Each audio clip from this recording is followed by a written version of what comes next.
Bonsoir et bienvenue. Donc, j'espère que vous pouvez tous me voir, m'entendre. Donc, bienvenue. Moi, c'est Dorte Grégory. Et René, est-ce que tu es là? Je suis là. Bonsoir à tous. Donc oui, je suis Renée Findris, l'autre participante, l'autre créatrice de la réflexion que l'on va vous présenter ce soir. Donc, bienvenue encore une fois. Vous êtes là ce soir pour avoir un peu de clarté ou beaucoup de clarté, j'espère, autour des mots qui circulent autour des neuroatypies. Donc, je vais commencer tout de suite et je vais commencer par le TDA, TDAH. Donc, le TDA, c'est un acronyme pour trouble du déficit de l'attention avec ou sans hyperactivité. Donc, c'est pour ça qu'on dit TDA, TDAH.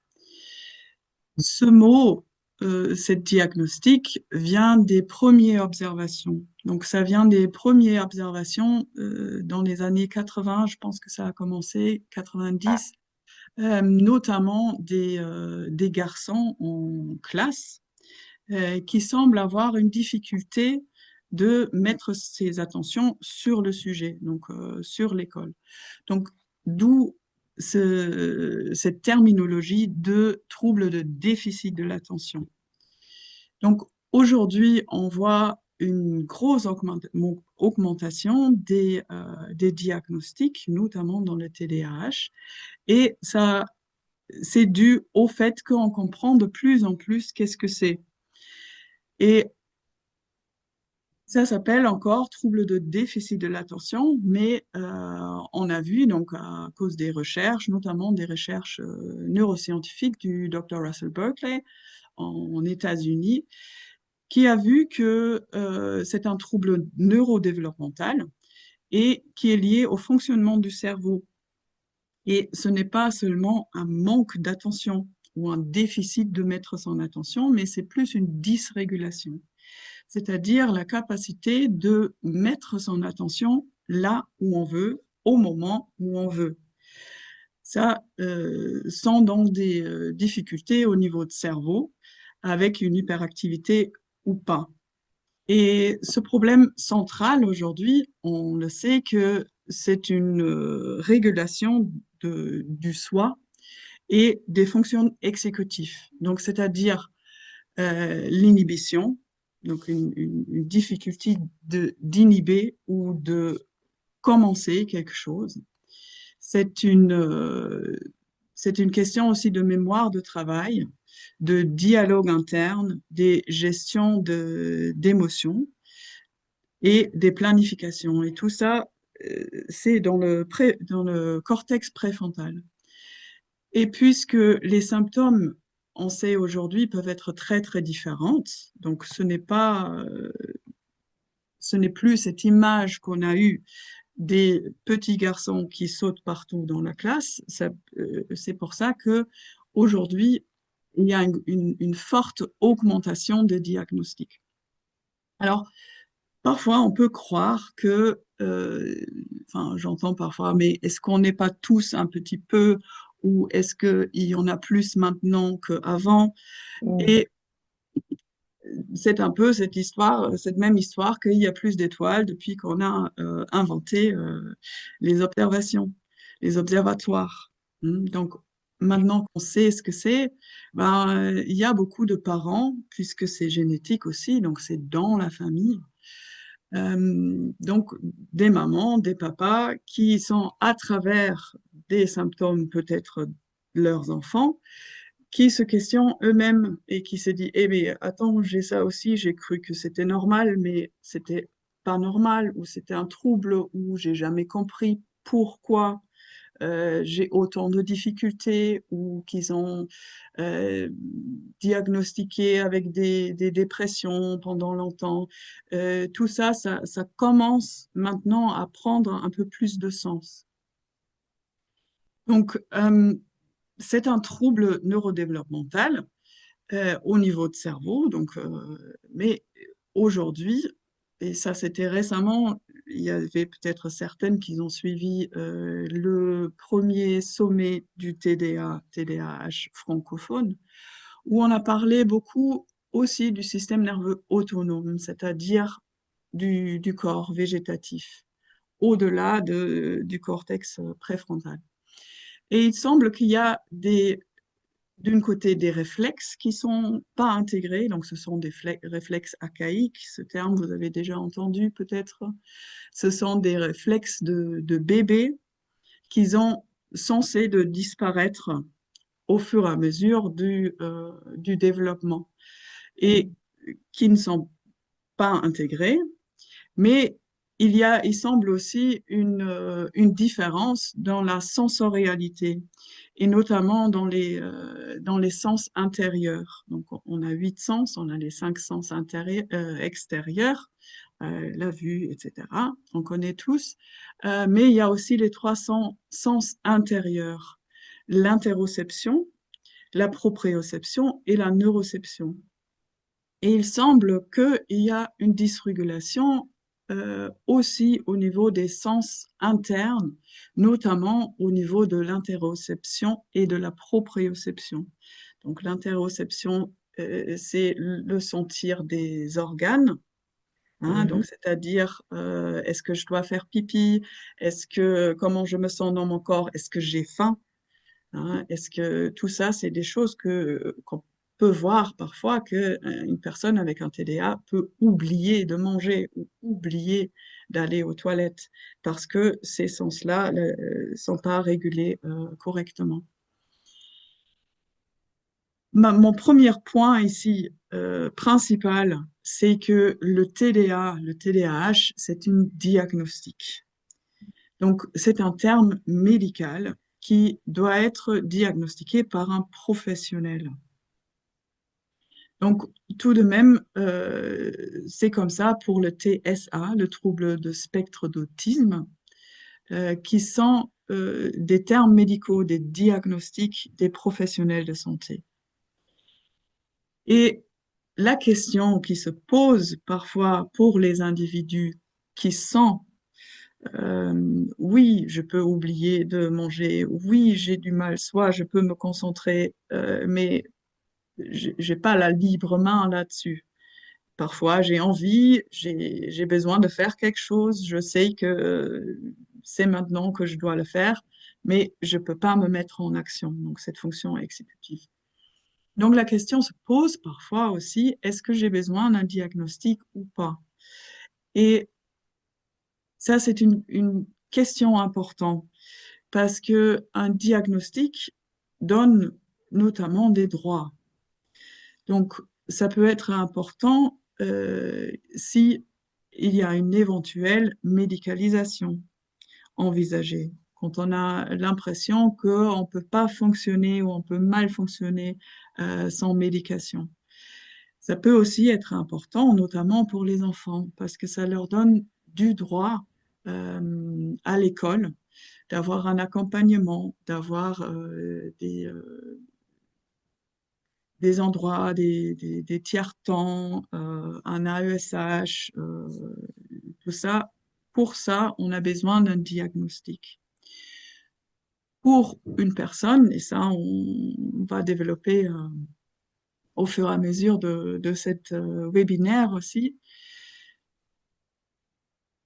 cette question peut se poser. Est-ce que j'ai besoin d'une diagnostic ou pas? Néanmoins, ce que j'ai besoin, ou ce qu'une personne avec une neuroatypie ou qui soupçonne qu'il y a un TDA, TDAH, c'est de se rencontrer, de savoir comment ça se manifeste chez moi, qu'est-ce que je peux faire pour moi, pour vivre avec ce système nerveux que j'ai, avec ce cerveau que j'ai. Et à terme, d'en faire quelque chose, c'est-à-dire de le mettre au service de soi, au lieu d'en souffrir. Et là, je te donne la parole, René, parce que c'est ça le propos aussi pour les thérapeutes, donc ce qui tient nous à cœur en tant que thérapeute. Oui, parce que on a souvent, effectivement, enfin, pour ma propre expérience, plutôt des parents désemparés, désorientés. Effectivement, il y a aussi des adultes qui, des années après, se disent, mais est-ce que j'aurais pas ce type de trouble? Mais souvent, ce sont notamment les parents d'aujourd'hui ou qui sont plus informés qu'autrefois sur ces troubles-là et qui s'inquiètent peut-être plus tôt et heureusement d'un dysfonctionnement, enfin d'un trouble du comportement chez leurs enfants. Donc, du point de vue du psychothérapeute, psychanalyste, psychothérapeute, non médecin, comment ça nous parle, hein, et qu'est-ce qu'on peut faire? Bien sûr, on va pas poser un diagnostic, même si le diagnostic est posé, et quand le diagnostic est posé, s'il est posé, nous, notre rôle, ça va vraiment être d'accompagner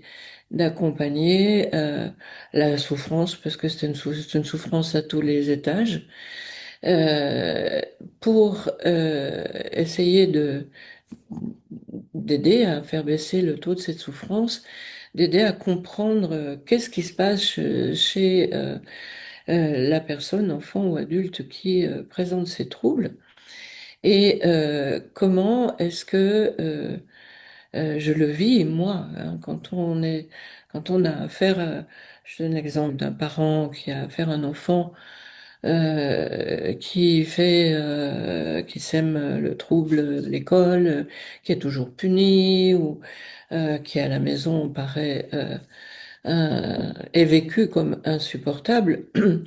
Quand c'est au-delà de tout ce que les parents bienveillants ont pu mettre en place, ce que l'on va recevoir dans nos cabinets, c'est la souffrance des parents, c'est-à-dire la, l'impuissance à faire quelque chose, l'impuissance à comprendre mieux, et puis la crainte aussi, et ça arrive d'être maltraitant, parce que et c'est une réalité que les enfants hyperactifs, pour ne parler que d'eux, peuvent mettre la patience des parents à rude épreuve. Donc nous, en tant que thérapeute, psychopraticien, psychothérapeute, psychologue non spécialisé, psychanalyste aussi, qu'est-ce qu'on peut faire? Eh bien, c'est vraiment le propos du module que l'on vous propose par la suite. La réflexion que j'ai eue à ce sujet-là, elle est partie d'une réflexion, d'une observation des cas d'hypersensibilité, hypersensorialité, hyperréactivité, hyperémotivité, et tous les hauts potentiels, et pas seulement le haut potentiel intellectuel. Et cette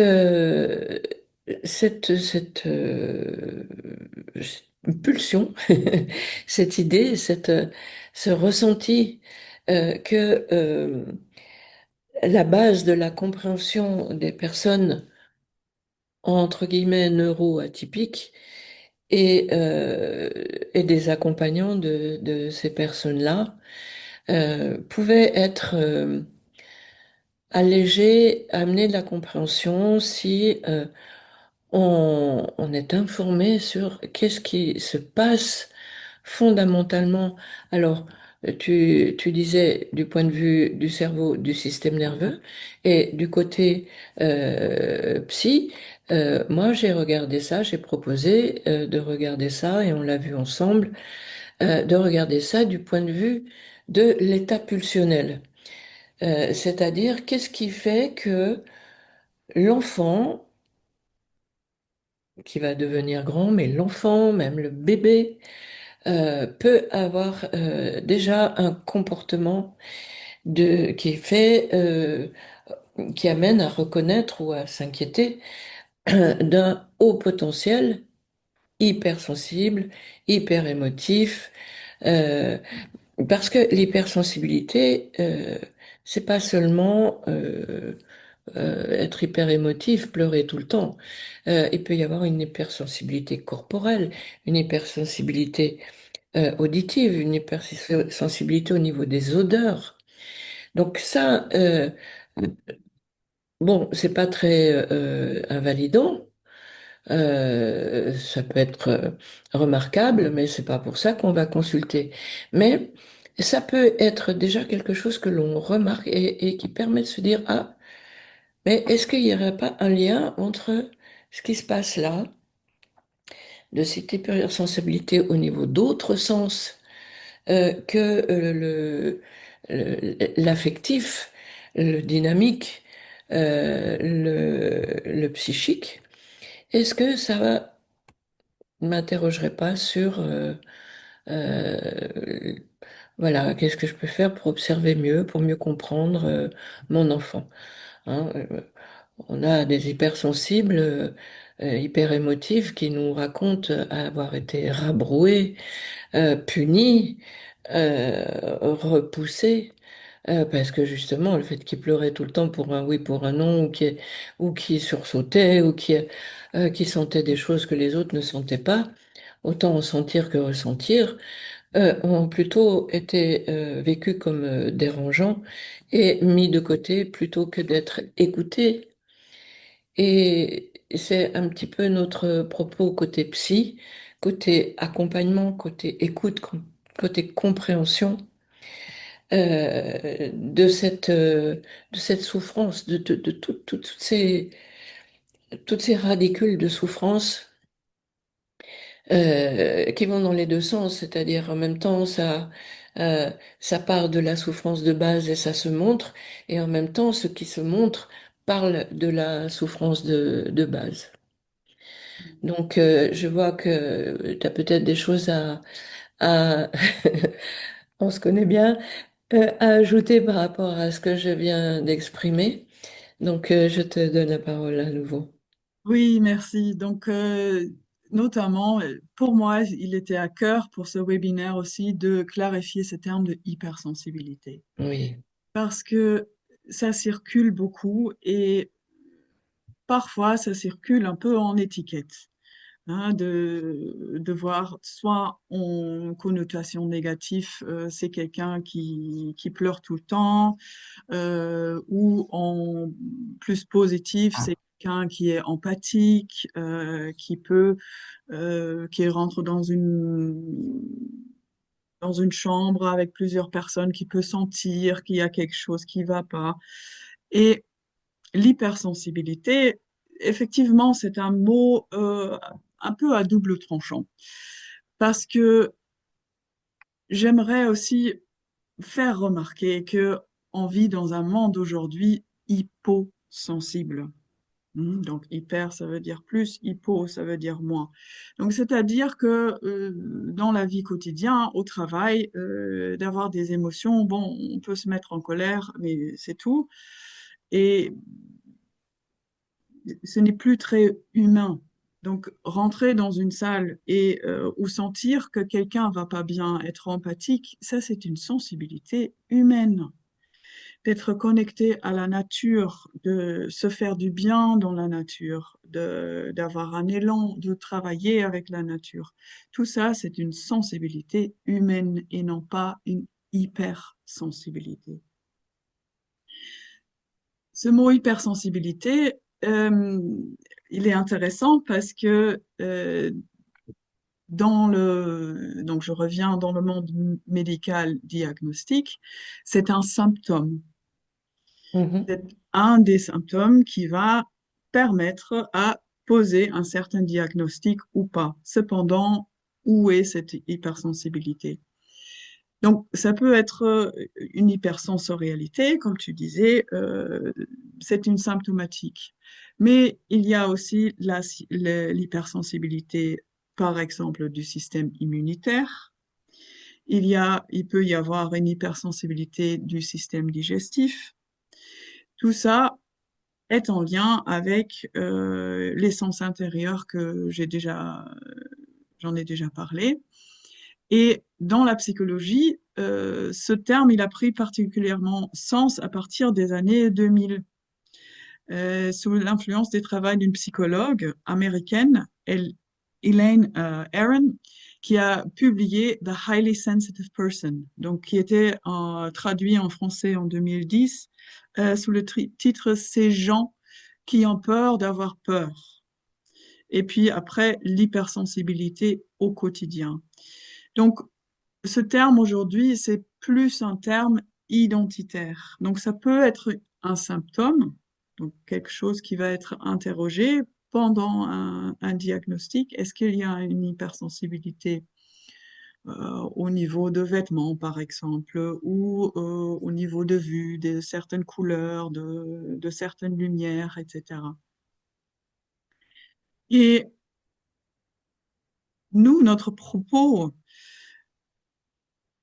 la partie notamment ma partie où j'ai regardé ces personnes-là, cette thématique autour d'hypersensibilité, je l'ai pris au sens propre du terme, c'est-à-dire sensibilité. Qu'est-ce qui est là en hyper? Est-ce que ça peut être une hypersensibilité, c'est-à-dire une, euh, une augmentation, une différence de la sensorialité, y compris Mhm. les huit sens.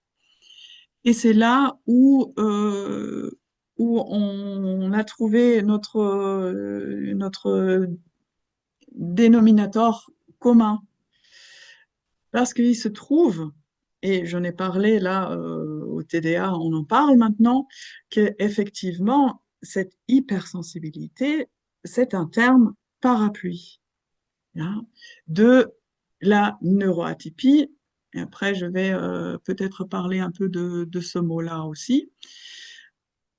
Donc, le propos serait, et c'est ce que j'ai cherché dans les publications scientifiques notamment, si ça peut être, et j'en ai trouvé pas mal d'indications au niveau scientifique, euh, qu'il semble qu'il y a une hypersensibilité dans la palette des neuroatypies, c'est-à-dire dans le TDA, dans le TSA aussi. Il semble aussi dans la dyslexie, dans tous les troubles de 10, qu'il y a cette sens commun du système nerveux qui a une hyper, une processus hyper l'arrivée des informations est augmentée et le traitement, il peut y avoir aussi être augmenté, ou alors ça explique un peu ce mode on-off parfois qu'on a l'impression qu'il y a une surcharge, une surinformation, qu'à un moment, ça ne peut plus être traité. Mhm. Donc, quand j'entends des personnes, et c'est pour ça que c'était important de clarifier pour moi ça, de vous êtes hypersensible ou êtes-vous êtes hypersensible aussi, vous êtes hypersensible. C'est toujours important de savoir qu'est-ce que la personne, qu'est-ce que ça veut dire, qu'est-ce que la personne elle comprend. Et donc dans notre cas, et la formation elle s'appelle hypersensibilité et haut potentiel parce que ce sont là les termes qui décrivent le plus le plus juste, le plus fondamental. Voilà ce qui se passe dans le système nerveux, une hypersensibilité et au niveau de pulsion, un haut potentiel, donc un potentiel de pulsion du système psychique plutôt, hein. Oui, donc puisque tu ouvres la porte des pulsions, c'est effectivement de ce point de vue-là que j'ai choisi de regarder et de tenter d'expliquer, tout en partageant avec toi, de comprendre comment ça marche qu'est-ce qui se passe pour un enfant qui se retrouve à être euh, dans cet état pulsionnel qui fait que il bouge beaucoup, il a cette hypersensorialité, il a cette hyperémotivité, tous ces prétendus troubles, mais qui en fait sont euh, un hyper travail, une hyper euh, aide à survivre à une destinée, une naissance, un transgénérationnel, une histoire transgénérationnelle difficile. Hein. Et donc, du point de vue de la pulsion, ce que j'ai regardé, c'est comment, euh, qu'est-ce que ça veut dire du point de vue de la pulsion? Bah, la pulsion, avant tout, ce qui nous maintient en vie, c'est la pulsion de vie. Hein. Je ne vais pas faire un cours freudien sur les pulsions, mais celle qui nous intéresse principalement dans ce propos, c'est la pulsion de vie. Et le nourrisson, qu'est-ce qu'il fait pour sauver sa vie pour développer sa pulsion de vie? euh, et qu'est-ce qui se passe? Eh ben, la première le premier vécu de ressenti qu'il a, c'est un ressenti physique, physiologique. La faim, le mal au ventre, euh, l'énervement parce qu'il n'arrive pas à s'endormir, quelque chose qui le gratte. C'est sensoriel, c'est au niveau du corps. Donc, la, la sensation désagréable, ou en tout cas qui attire, qui éveille le nourrisson, c'est d'abord une sensation corporelle. Hein, on a coutume de dire que les émotions sont dans le corps et qu'elles passent au cerveau, tu nous en diras plus ou en tout cas de façon plus académique que moi, mais c'est ça. Hein, on traite ce que l'on connaît, ce que l'on a symbolisé, ce que l'on a expérimenté du résultat du ressenti, on le traite que parce que d'abord on le ressent. Hein. Et on peut le traiter si, bon, le cerveau est à même, l'expérience de vie est à même de nous aider à le traiter. Donc, je suis partie de cette pulsion fondamentale de vie qui fait que le nourrisson se ressent, symbolise, bien sûr, il le mentalise pas, il se le représente pas avec des images, symbolise corporellement, sensoriellement ce qu'il vit et il y réagit par un réflexe, c'est-à-dire un réflexe dynamique de crier ou de bouger ou euh, euh, de faire, d'envoyer des signes qui vont alerter la mère ou la personne qui s'occupe de lui. Donc, à partir de cette pulsion de vie fondamentale, j'ai observé comment ça se passe lorsque le nourrisson est normalement entendu, normalement compris et normalement satisfait dans ses besoins. Comment ça se passe du point de vue de la pulsion? Donc, comment ça se passe quand oh, il y a une tension qui fait que il y a un cri ou il y a un mouvement qui fait que j'appelle maman.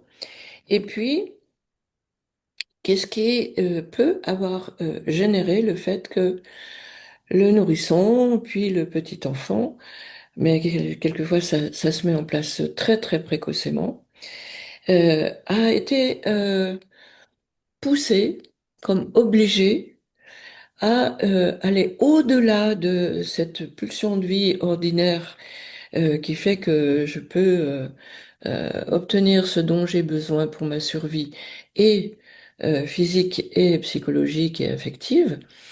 Qu'est-ce qui fait que dans des circonstances particulières, l'enfant doit développer quelque chose qui est de l'ordre de la survie, c'est-à-dire que la pulsion l'emmène plus loin, la pulsion le fait chercher des solutions euh, autre, ailleurs, plus, il a besoin de plus. Il a besoin d'exprimer plus fort et il a besoin de plus.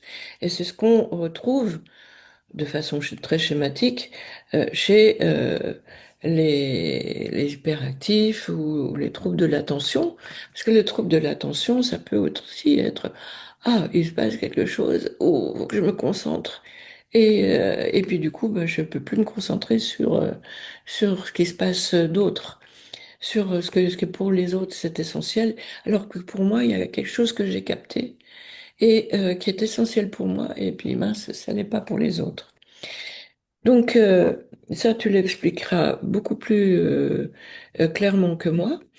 Euh, je ne sais pas si tu as encore quelque chose à dire à ce sujet-là. Je vais peut-être continuer, faire un Mhm. petit, Vas-y. voilà, un petit approche. Donc, de une autre partie du regard que j'ai posé et qu'on a partagé dans ce travail. C'est aussi le point de vue du transgénérationnel. Parce que, bien entendu, on ne naît pas sans rien avoir vécu. Déjà, il y a toute la période de gestation.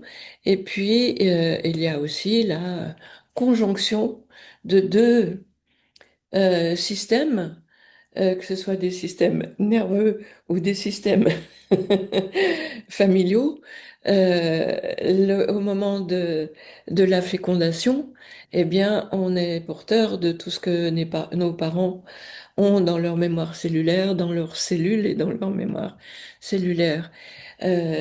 Donc, j'ai aussi regardé sur le plan du transgénérationnel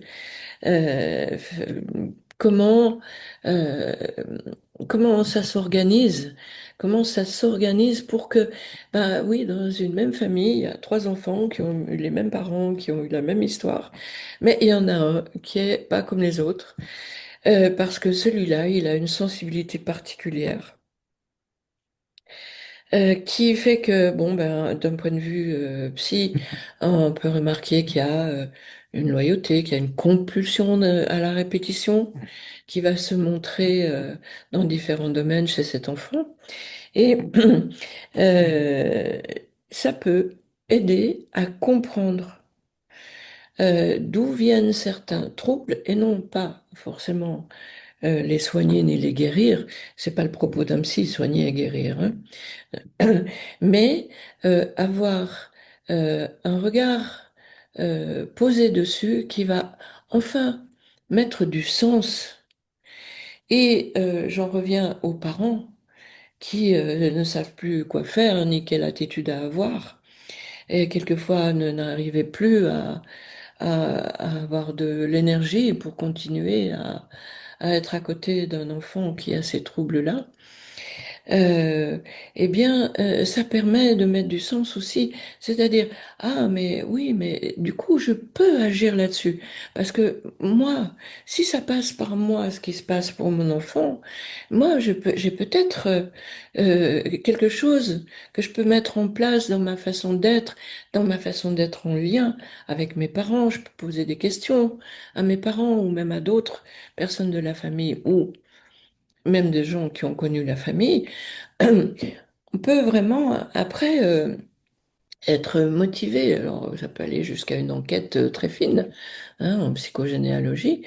Mais en tout cas, ça ouvre une perspective de sens, pas forcément de solution, mais de sens, qui fait que toute cette impuissance, toute cette culpabilité que certains parents portent, va pouvoir être accompagnée et allégée par le psychothérapeute ou le psychanalyste ou le psychopraticien, psychologue, qui est même psychiatre, qui est psychothérapeute aussi, qui suit la personne. Mhm. Donc peut-être que tu peux aussi dire quelques mots sur comment ça se passe au niveau transgénérationnel dans le cerveau, dans le système nerveux. Oui, donc il peut y avoir souvent des courants, est-ce que c'est ci ou est-ce que c'est ça? C'est-à-dire, est-ce que c'est génétique ou est-ce que c'est psychologique? Est-ce que c'est le système nerveux qui fonctionne comme ça ou est-ce que c'est des problèmes d'attachement? Est-ce que c'est les traumatismes de l'enfance précoce? Voilà, le Et cloisonnement. voilà. Et Le donc, cloisonnement, excuse-moi, juste deux mots. Le cloisonnement qui a tellement longtemps séparé et rendu opposé la sphère psy avec la sphère des neurosciences et, euh, et de l'épigénétique. Heureusement que l'épigénétique et la physique quantique, elle nous a un peu rapprochés. Je ferme la parenthèse ouais. de t'avoir. Donc, et c'est là notre propos. C'est là le propos de sortir, de vouloir comprendre si c'est l'un ou c'est l'autre, parce que c'est un ensemble. Donc, est-ce que c'est génétique ou est-ce que c'est transgénérationnel? Cette question, en vrai, elle se pose pas. Parce que, donc, de transgénérationnel, le côté, toi, tu connais ça depuis longtemps. Euh, Dans le monde psy, quand on a fait des constellations familiales où on a au moins entendu que ça existe ou peut-être on a vu des séries sur la télé, donc ça devient très visible aujourd'hui. Et c'est quelque chose qu'on trouve dans la science maintenant. Il y a cette partie épigénétique. Donc, épigénétique, ça veut dire que ce sont des modifications sur l'ADN. Donc, c'est-à-dire, ça va travailler sur comment le gène, comment l'ADN est traduit, exprimé, etc., etc. Là, il y avait des études où on peut voir des traumatismes sur plusieurs générations. Donc, il y a une partie épigénétique, mais il y a aussi une partie où on observe, on peut voir que oui, c'est vrai, les traumatismes peuvent encore être là après plusieurs générations, dans les modèles animaux notamment, et on ne sait pas exactement comment et pourquoi. Mais on peut quand même dire qu'au niveau scientifique, c'est il semble que c'est quelque chose de vrai. Et c'est pas juste on s'imagine ou on sait pas ou on veut bien s'imaginer des choses. Donc c'est une réalité physique que le vécu de nos grands-parents, de nos arrière-grands-parents, influence notre génétique, qui nous sommes aujourd'hui, quel trauma on porte. Et on fait aussi un lien dans cette formation justement avec le traumatisme. Que le propos, c'est que c'est un ensemble des choses. Il doit y avoir, pour devenir, pour avoir un TDA, pour être quelqu'un neuroatypique, quelqu'un avec un système nerveux atypique, il doit y avoir un ensemble, c'est-à-dire une génétique, c'est-à-dire le terrain propice. Et ce que tu as développé aussi au niveau de trauma, le trauma de contrainte que tu en parles. Donc, on ne va pas s'étaler là-dessus ce soir parce que c'est en profondeur dans la formation. Donc, ce n'est pas une question de est-ce que c'est ci ou est-ce que c'est ça, mais on invite plutôt à ouvrir qu'est-ce que c'est pour cette personne-là, pour l'accompagner. Quelle information, quel ressenti, donc information si on travaille transgénérationnel, on a besoin pour en donner sens de ce qu'on a vécu, de ce qu'on vit, comment on est, qui on est. Mhm. Est-ce que tu as quelque chose à rajouter? Sinon, j'aimerais bien après parler Juste, de... juste mon grand espoir que même si nous, Bien sûr, on a développé ça de façon particulière, mais bien sûr, il ne s'agit pas d'oublier ceux qui ont travaillé là-dessus avant. Hein. Euh, je pense par exemple, à Ancelin Schulzenberger qui a mis au point une certaine forme de psychogénéalogie, qui était psychanalyste et a permis une sacrée avancée là-dessus. Un peu plus tard, il y a eu le psychanalyste Didier Dumas, qui a fondé une école de psychanalyse transgénérationnelle. Et ça, c'est une révolution parce que les psychanalystes ont un petit peu de mal à... Enfin, certains courants psychanalystes ont eu assez longtemps du mal à ouvrir la pensée psychanalytique à des choses un petit peu plus concrètes, prosaïques et psychothérapeutiques. Euh, Moi, je veux juste terminer là-dessus. Euh, je remarque que dans les cas graves, par exemple d'anorexie, de choses comme ça, de troubles du comportement, il y a euh, notamment dans les espaces médicaux des équipes où il y a le psychiatre, il y a l'infirmier, et il y a le psychologue, il y a des gens d'autres sphères que la psy pure et dure, et qui ont tous leur rôle à jouer.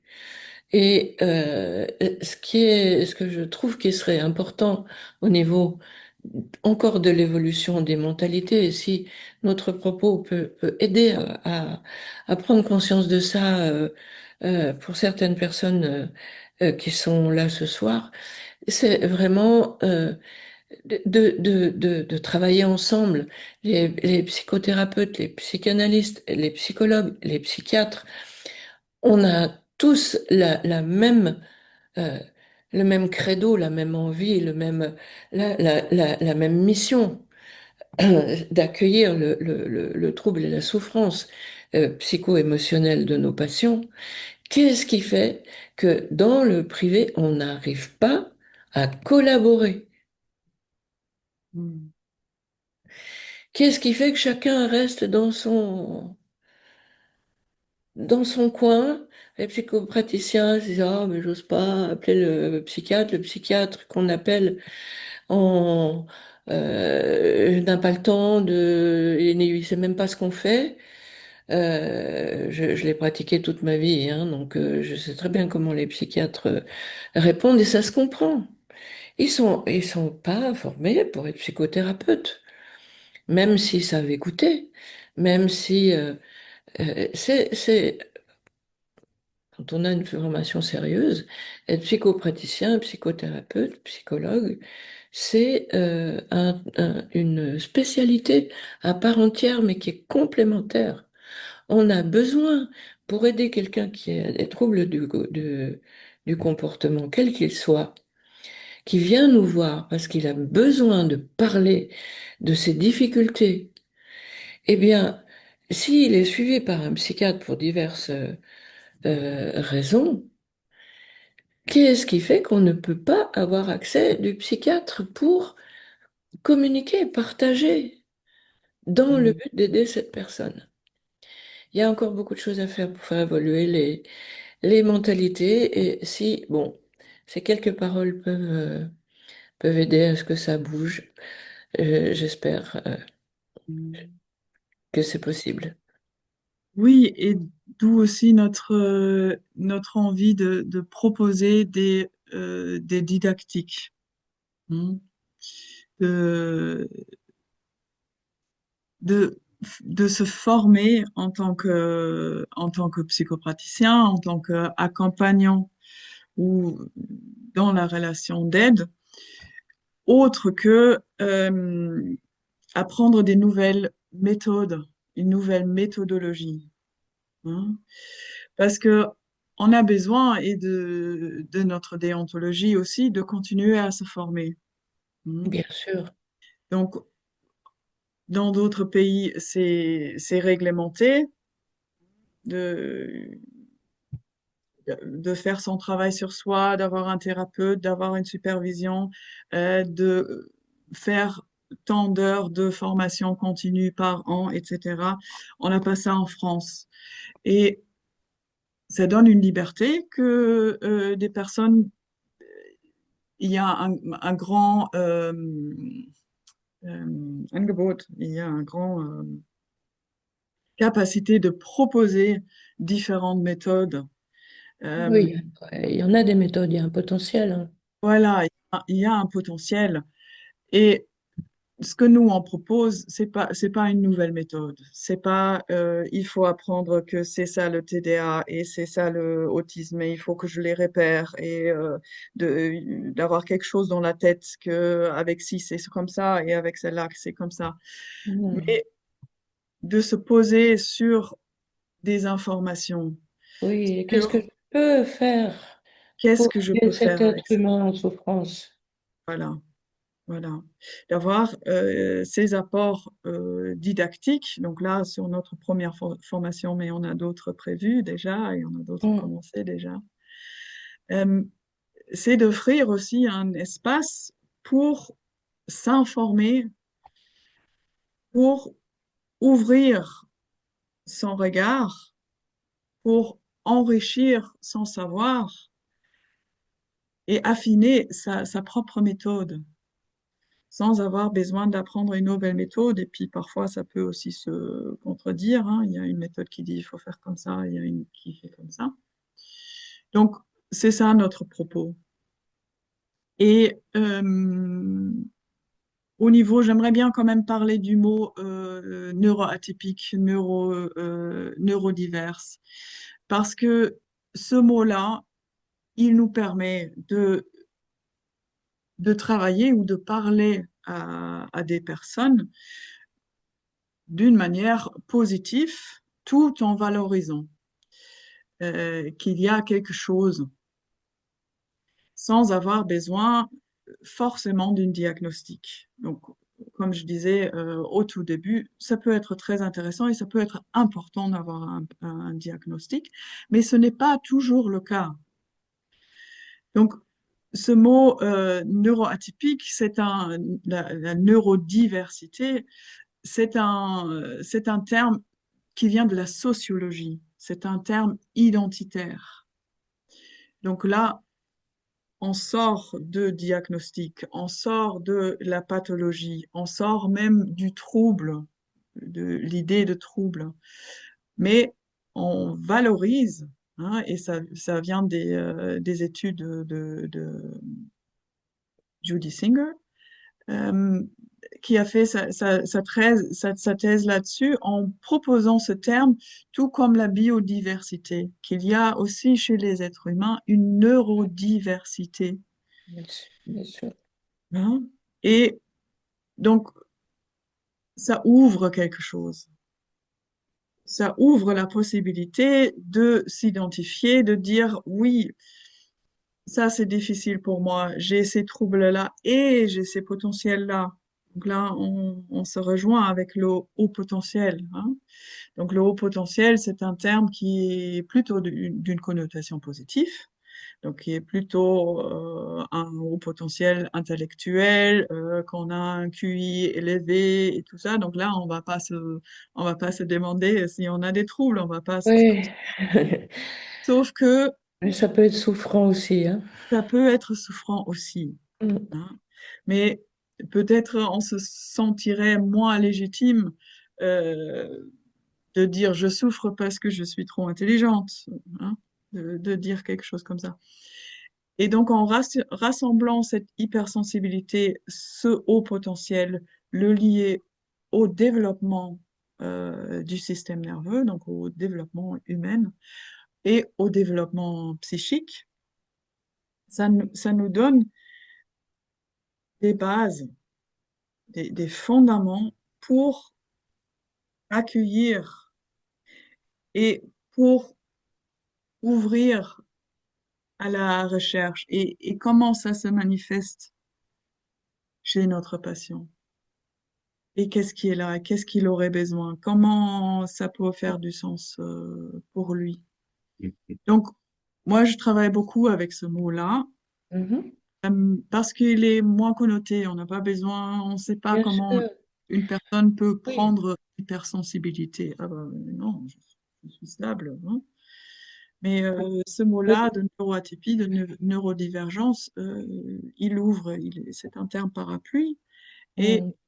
il ouvre quelque chose, hein. Il nous laisse de la place. Bon, tu voulais garder quelques minutes pour répondre à quelques questions? Oui, alors j'ai vu tout à l'heure qu'il y avait des questions, mais je ne l'ai pas encore lues. Alors, comment mesurer véritablement la part innée des neuroatypies ou acquise, c'est-à-dire le résultat des traumatismes au cœur de l'attachement autour de Ouais, 0 à 3 ans? c'est exactement ce qu'on développe, hein. Voilà. Donc oui, ça me semble difficilement mesurable et oui, c'est difficilement mesurable, mais notre propos, c'est que il n'y a pas forcément besoin de savoir, Mesurer. de faire ce choix-là. Est-ce que Oui, c'est inné? Est-ce que c'est une neuroatypie? Ou est-ce qu'il y avait un traumatisme? Parce que souvent, et dans la plupart du temps, et même notre propos, c'est que ça va ensemble, voilà. hein. Quand on a un enfant neuroatypique qui se laisse calmer différent, qui connecte pas de la même manière, ben, ça va créer un trouble, un traumatisme de l'attachement, hein. Mm. C'est exactement de sortir de cette idée-là. Et réciproquement, un trouble un défaut d'attachement peut créer une réaction de comportement Yeah. particulier. Mm. Ou l'intérêt aussi de travailler ça, hein, en psychologie avec un accompagnant. Bon, eh ben, on va pouvoir conclure, hein, et remercier toutes les personnes qui ont été. Euh, ouais, alors il y a une réponse à ta réponse. Merci, c'est la raison pour laquelle le diagnostic seul ne suffit pas. Oui, c'est tout à fait notre propos. Le diagnostic, c'est une chose, mais l'accompagnement, c'en est une autre, et les deux sont complémentaires, bien sûr. Et l'accompagnement est possible même quand le diagnostic n'est pas posé, parce que quand on a une bonne formation en psychopraticien, psychothérapeute, psychologue, euh, eh bien, on peut reconnaître des signes, des troubles, avoir une bonne idée d'où ça vient et pouvoir aider sans avoir besoin de poser de diagnostic. Bien sûr, si, il faut aussi rester euh, modeste et réaliste. Quand il y a des troubles trop importants qui nous débordent ou qu'on n'arrive pas à gérer, bien entendu, il faut proposer de voir un psychiatre, mais il y a plein de choses à faire avant. Et il y a des gens qui ne veulent pas être diagnostiqués parce que le diagnostic leur fait peur. Donc, Élise écrit, est-ce que le propos de la Oui, formation, c'est le lien c'est entre exactement ça. trauma, petite enfance transgénérationnelle et le fonctionnement hypersensible? C'est exactement ça. Voilà, c'est Merci. développé. Ouais, non, ça. Donc, deux mots, j'aurais peut-être envie de parler de cette formation. Donc, c'est une formation, c'est plutôt un apport didactique. Oui, Donc, c'est pas une formation qui, voilà, donc on n'est pas un institut de formation et on veut pas l'être. Donc, on a créé cette plateforme pour les apports didactiques pour les professionnels. Mais dans ce cas-là, donc il y a d'autres formations qui sont plus dirigées vers les professionnels qui ont déjà une compréhension de la sphère psy, j'ai envie de dire. Là, ça se dirige vraiment aux personnes concernées, aux personnes accompagnantes, donc euh, aux parents, euh, autant que pour les psys, pour les professionnels. Voilà, pour ce module-là, notre envie, ça a été, enfin notre propos, notre pulsion, ça a été vraiment de toucher toutes les personnes concernées, y compris les professionnels. Yeah. Euh, Justement parce que on avait à cœur de faire du lien entre l'aspect scientifique et l'aspect humain, l'aspect psy. Euh, Dans d'autres formations, on sera peut-être un peu plus didactique, mais là, le module, il est tout à fait abordable pour les personnes qui sont plus ou moins concernées par le problème, mais euh, qui n'ont pas forcément une formation scientifique.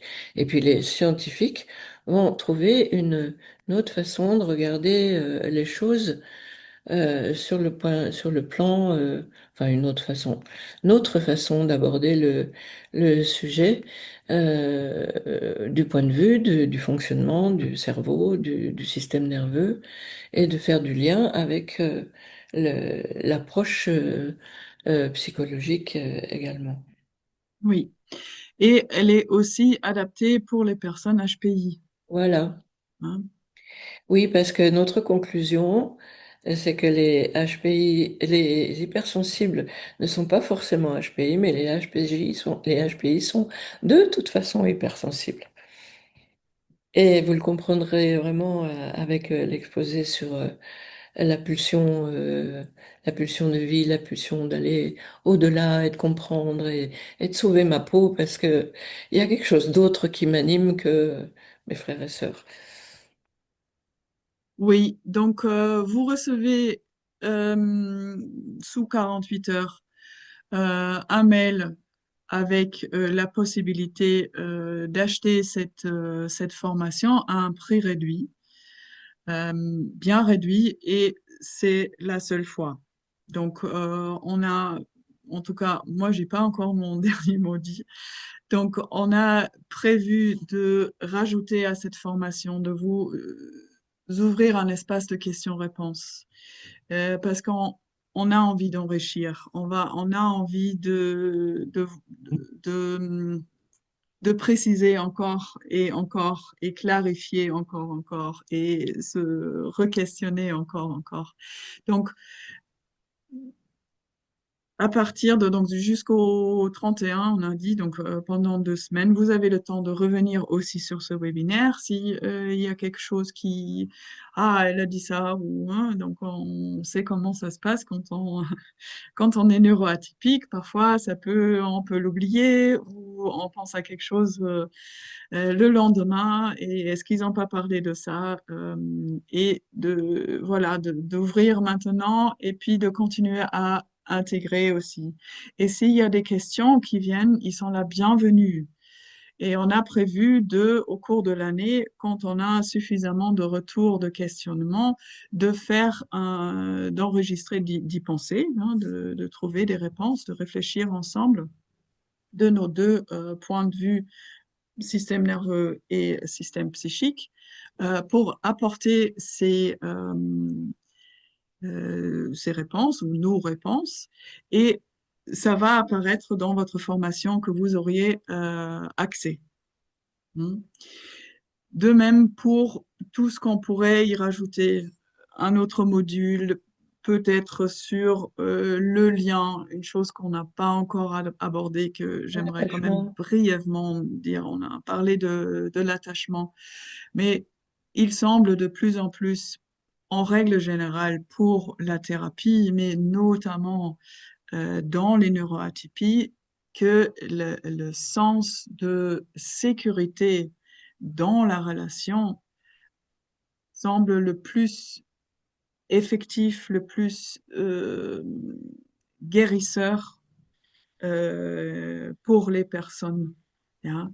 Donc, j'ai prévu aussi de parler un peu de ça, d'intégrer la théorie polyvagale, comment ça se passe, la sécurité dans le lien, parce que ça semble euh, un de nos besoins fondamentaux, hein,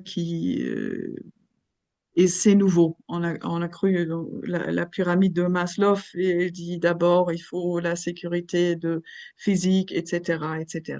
Ben, c'est plus trop vrai. Donc on a trouvé que en tout d'abord, l'être humain est un être social et l'être humain a besoin d'être en lien avec quelqu'un. Alors, il y a deux dernières questions auxquelles on va répondre et puis on va conclure là-dessus. Donc, est-ce que la formation donne des pistes pour sortir du fonctionnement de survie? Oui, avec l'explication de comment ça se passe du point de vue de la pulsion et du point de vue de l'expérience que donne cet état pulsionnel quand l'enfant est accompagné. Oui, ça permet d'aider à sortir de ce fonctionnement. Et un module intégrant les TSA est-il dans les tuyaux? Euh, on n'est pas spécialiste, on n'est pas psychiatre, Oui, on va pas se pas risquer spécifiquement, mais à ça. les, dans un sens que c'est une neuroatypie, Oui, on en parle, bien sûr. il y a donc il y a du contenu qui aide Oui. à la compréhension, qui est vrai aussi pour les TSA, pour les personnes TSA. Mais il n'y a pas, donc c'est pas le TDA c'est comme ça, le TSA c'est comme ça. Donc c'est pour ça ce titre aussi de hypersensibilité et haut potentiel. Parce que dans le TSA, c'est clair aussi qu'il y a une hypersensorialité déjà. Hmm. Hum, Toutes les recherches que j'ai fait au niveau système nerveux, je me suis basée beaucoup sur le TSA, sur l'autisme, parce que là, il y a beaucoup de recherches qui ont été faites. Et puis le transgénérationnel a une grande part aussi, hein. Oui. Ok, il nous reste à remercier toutes les personnes qui nous ont écoutés, qui sont restées jusqu'au bout. De toute façon, les informations complémentaires, tu vas les envoyer. Hmm. Et donc, vos questions, j'espère que vous avez bien compris, vos questions sont les bienvenues. On y travaillera. Ça fera l'objet d'un petit module complémentaire quand on aura eu le temps d'y travailler. Oui, et donc ça va être disponible pour vous, hein. Donc tous ceux qui achètent plus tard par d'autres moyens de marketing ou de mise en public, ils auront ça aussi, mais pas à ce prix-là, hein. Et merci à toutes les personnes qui nous disent merci. Et, merci, et j'ai vraiment à cœur de dire que ça me touche beaucoup Hmm. que il y a autant de personnes inscrites, il y a autant de personnes ici qui nous écoutent parce que c'est quelque chose de cœur qui est important, qu'il y a Hmm. de la clarté là-dessus, que des personnes sont informées, qu'est-ce que c'est, qu'est-ce que je peux faire pour moi, pour mes clients, pour ma famille. Ben, un grand merci à votre intérêt et au plaisir d'entendre vos questions et vos réflexions. Mm. De tout cœur. Alors, merci beaucoup. Merci pour tous les cœurs et toutes les merci. Oui, Je vous souhaite merci. une bonne intégration et une bonne soirée.